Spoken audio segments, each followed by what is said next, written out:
CPARS is like a way the government will review you. It's almost like a Google review for the government, right? They Yeah. create these CPARS, right? Um, so do you do like CPARS control? Because like, I mean, I've done hundreds of projects, and like as bad as I want everything to go well, they don't always go well, right? And Right. yeah, how do you handle that? Well, it's about being communicative, right? For example, if you know that you're not going to meet a deadline on, an inspection, or you're not going to get this done in time, or that subcontractor's supplies are delayed, whatever the situation might be, the best thing that you can do is be transparent and communicate that with the government. Don't let them come to you expecting that thing to have been there or that work to have been done. You kind of want to bring that to their attention, and most oftentimes, they'll make the concession for it. You communicated it, you have documentation of it. Things happen. Not every contract is going to go perfectly. There are so many bumps in the road. But this is kind of a start of an opportunity for you to have a relationship with your COR, with your CO, because as long as you're communicating it responsibly, it's not necessarily a deficit. Now, I say that within reason. I am not an attorney. There are tons of contract clauses that could probably contradict what I just said. But for by and large, most of the things that come up that prevent a deadline from slipping by are something that can be communicated with transparency and overcome. Yeah. No, I'm in total agreement with that.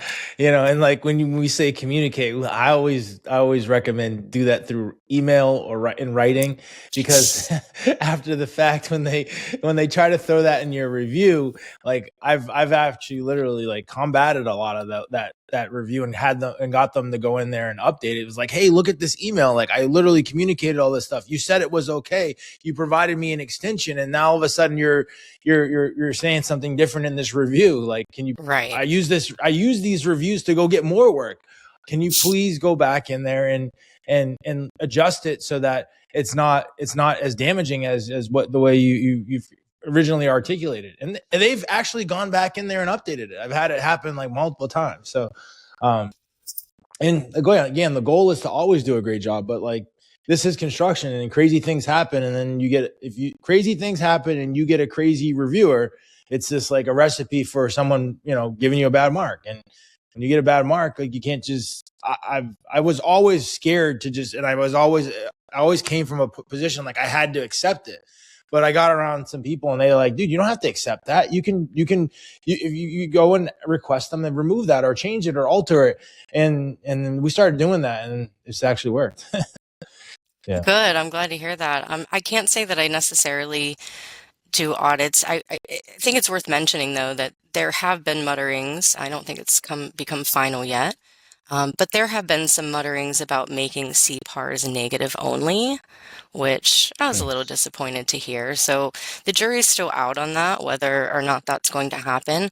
But and this is an important conversation because, especially because of all the dodging that's happened, and contractors are worried if they haven't already been cut or their scopes have been slashed, are they next? And I will say, while it's not necessarily mandatory other than at contract closeout, if you're a subcontractor, go and ask your prime for a PPQ. There's no harm, they don't always have to give it to you, but especially if you have a good relationship with them, those of you who are subcontractors on government projects, like get those PPQs and stack them, because you might need to use that for past performance if those scopes do get cut. So while I can't be, I've helped with CPARs in the past as far as, risk mitigation, but that's not necessarily what my strength is, I would say. A negative CPARs, though, like you said, don't just roll over and take it, would definitely be my best advice. Oliver, you made a very good point. You have to be your own advocate in the space. You do.